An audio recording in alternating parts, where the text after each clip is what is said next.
नमस्कार शेतकरी मित्रांनो, मी माधव विचार मल्टीप्लायर मार्गदर्शक। आज आम्ही सुकळी उमरखेड, तालुका उमरखेड, जिल्हा यवतमाळ या शेतकऱ्याच्या हळदीच्या प्लॉटवर आलेलो आहोत। तर हे हळद काढणं लाईव्ह चालू आहे। तर याच आपण गुत्तेदाराला विचारू की मल्टीप्लायरची जी हळद आहे ते कशा स्वरूपाने तुम्ही जी हळद काढल्यात त्या हळदीपेक्षा डावी आहे का उजवी आहे? तर तुमचं एकदा नाव सांगा। रवी राठोड. रवी राठोड।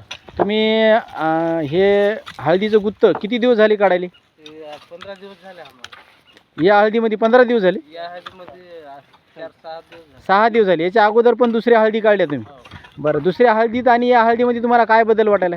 लई फरक आहे या हळदीमध्ये त्या हळदीत. म्हणजे लई फरक म्हणजे नेमका फरक काय? चांगली आहे. तिकडे काढला आम्ही कीड टिकली त्याला. कीड जास्त होती, म्हणजे असा माल नव्हता, असं मानलं. पण अशी फनी पण नव्हती, कोणी नाव. बरोबर?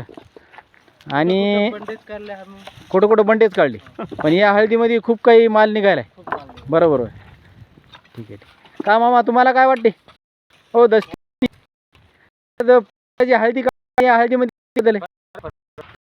फरक म्हणजे चांगला आहे का कमी आहे? चांगला आहे माल. बरं बरं बरं, चांगला आहे। तर बघा शेतकरी मित्रांनो, यावर्षी एवढा मोठा पावसाळा असून सुद्धा शेतकऱ्यानं मल्टीप्लायर आपलं एकरी किलो या हिशोबानं वापरल्यामुळं त्यांच्या हळदीमध्ये एवढं क्रमी उत्पन्न त्यांची हळद चालली आणि खतावर करून तयार मार्गदर्शनामुळं एवढा त्यांचा फॉल आहे। तर हे लाईव्हली गुत्तेदार आहेत, त्यांनी जसं की 8 दिवसाला हळद काढायलो, पण त्यांच्यापेक्षा ही हळद काहीतरी एक आहे, ती भरपूर निघली।